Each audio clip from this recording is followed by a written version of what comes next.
Okay, good morning everybody. My name is Steve Power. I'm one of the product specialists at Pegasus Software. What I'm hoping you'll be able to go away with from this session this morning is a real deep understanding of what auto-enrolment is all about.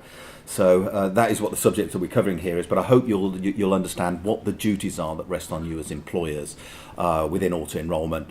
We'll also go through and show you within the Opera software how you will enable auto-enrolment and then how you'll go through and run auto-enrolment. So again, you should have a practical view of what you need to do within the Opera payrolls to run the auto-enrolment system.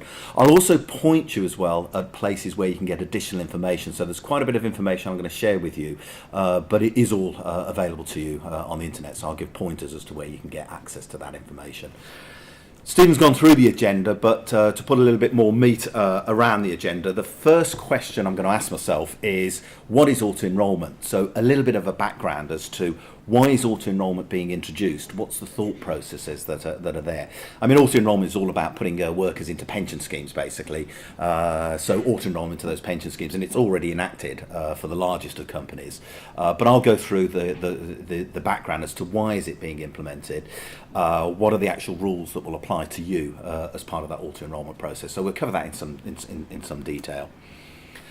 We'll also talk about something called the National Employment Savings Trust. This is one of the pension schemes, and you guys can choose any pension scheme you want for auto-enrolment, but there is a specific one which is a government-backed one called the National Employment Savings Trust. So I'll give you an introduction as to what is Nest all about, what are the advantages potentially of using Nest, and a little bit of background as to why it was introduced into the first place, basically. So I think you do need to know about the National Employment Savings Trust. Once we've gone through that section, we'll break for coffee. And then after coffee, we'll turn on auto-enrolment in Opera. So you'll actually see it in operation. We'll go through, we'll turn it on as if we're at your staging date. And then we'll go through the various things that you need to understand about auto-enrolment. We also produce a tool that links to the Nest pension. So in other words, there's electronic integration between the Opera payroll and Nest, and I'll go into that to show you how we can link through to Nest. But Nest isn't the only pension provider, so I'll expand that part of the subject to talk about other pension providers and the various options that are available to you if you choose to use other pension providers. You've got to communicate with your workers. You can't just put workers into a pension scheme and then not tell them that that's happening. So there's different categories of worker that you need to consider, and therefore there's different messages you need to send to each of those categories. So in the first section, I'll talk about the communication you need to put to those categories of worker. In this section, when I'm talking about XRL, I'll give you a practical example of how you can use the XRL tool to send the specific information to the specific sets of workers. So we'll go through a working sort of example of that. And documents need to be stored. Some documents need to be stored for 4 years, some need to be stored for 6 years, and what have you. So because you've got to store documents, I thought it was useful to go and have a look at the document management system within Opera as well, to see how you can store those documents and how you can retrieve those documents. And finally, we'll conclude with something called Pegasus Web Exchange. That was released about 2 weeks ago from us, so it's fresh from our stable, basically. And the first application we're releasing under Pegasus Web Exchange is something called Payroll Self-Service. So because you guys are a payroll audience, it'll be interesting to have a look at what the Payroll Self-Service is all about. Okay, so the first question is what is auto-enrolment? This started back in October of 2012. And it's where companies have to auto-enroll workers into pension schemes. In 2012, it was for the largest of workers, so largest of employers. So in other words, it was for companies that had greater than 120,000 employees. But it's gradually being rolled down to more and more companies based upon the number of employees they've got. So by the time we got to January of this year, it was for companies that had between 30 and 50,000 employees. By the time we got to April, it was for companies that had between 6 and 10,000 employees. By the time we get to April of next year, it's for companies that have between 160 and 249 employees. So you can see more and more companies are being brought on board as time goes by because there's small and small companies being brought into it. By the time we get to April 2015, it will be for companies that have between 50 and 53. By the time we get to April 2017, everybody will be on board. They've all gone through the auto-enrolment process. So basically, more and more customers are coming on board.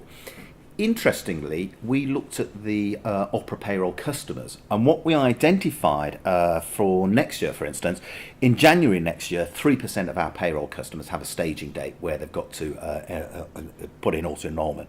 By the time you get to February, there's another 4% come on board, April 7%, May another 12%, July another 10%. In other words, 38% of the Pegasus payroll customers come on board with auto-enrolment next year. And the whole point is, you've got to put a worker into a pension scheme. Both you as the employer and the employees need to pay into that pension scheme, and that money needs to be handed over to a pension provider. So that's the basis of auto-enrolment. Why is the Pensions Regulator doing this? Well, the key thing is it's not the Pensions Regulator. It's the Department for Work and Pensions. So in other words, the legislation has been drafted by the DWP, it's been put through Parliament, it's been approved by Parliament and is now law. But it's the DWP that were driving that through. The Pensions Regulator is just the administrator for it. It also has cross-party support. And what that basically means is, if there's a change of government at the next election, it won't alter the fact that auto-enrolment is coming through. Because I think it was Labour that originally proposed the legislation. The coalition government have enacted that legislation, so it's got full cross-party support. So auto-enrolment will continue to go through. And what is it all about? Well, the key thing is there's a serious change in the demographics of the UK population. I pulled some figures down from the Office for National Statistics, and this gives you an idea of what the problems are coming down the line. The population of the UK in 2010 was 62 million people. 9.2 million were aged between 60 and 74, and about 5 million people over 75. It's estimated by 2035 the UK population will rise to 73 million, of which 12 million will be aged between 60 and 74, that's a rise of 32%. 9 million will be aged over 75. That's a rise of 82%. People are living longer. The next figure that was quite interesting, I think this was from the DWP, in 2010 there were 38.5 million people of working age and there were 12.2 million of pensionable age. That's a ratio of 3.16. In other words, 3.16 people of working age supporting each pensioner. By the time you get to 2035, there will be 44.7 million of working age, 15.6 of pensionable age. That ratio drops to 2.87. In other words, 2.87 people of working age supporting each pensioner. So in other words, if we want to link the pensions through to the cost of living increases, then we, as the working population, are going to have to pay more taxes to support an older population. And we're going to have to continue to do this because these figures get worse and worse over time because it's an ageing population. So the whole point about auto-enrolment is to try to go through and encourage more private pension saving, because if people have a private pension pot, then it's not just the state pension they're going to rely on. They will have their own savings to go through. Because if you look at the state pension, currently the state pension is £110.15 a week for a single person. That's hardly a king's ransom and what have you. So the whole point about this is to encourage more pension savings.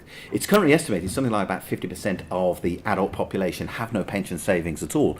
And those that do aren't saving enough. And that's particularly true amongst the low to moderate income earners, basically. So there is a real issue there. Also, this is a statement from the DWP.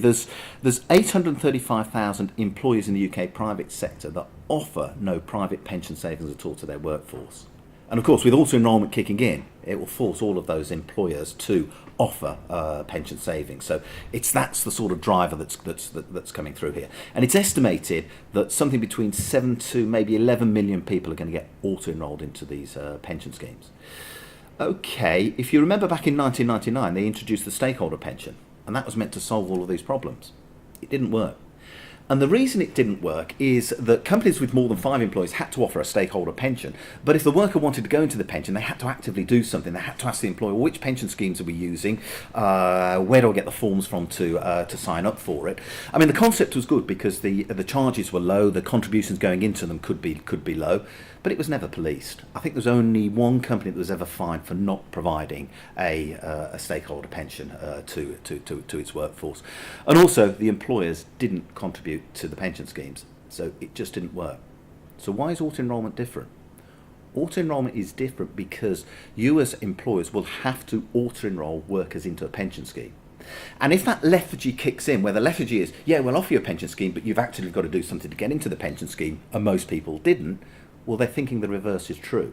So in which case, if you put somebody into a pension scheme, will they stay into it? They have the option to opt out, but will they stay into it? And the belief is that lethargy will say most people will remain in that pension scheme. And interestingly enough, the initial statistics they put out for the 50th largest employers that went through auto-enrolment in last year, there were 460,000 workers auto-enrolled into the pension scheme, 40,000 opted out. And therefore 420,000 workers stayed in the pension scheme. That's less than 9% opt-out.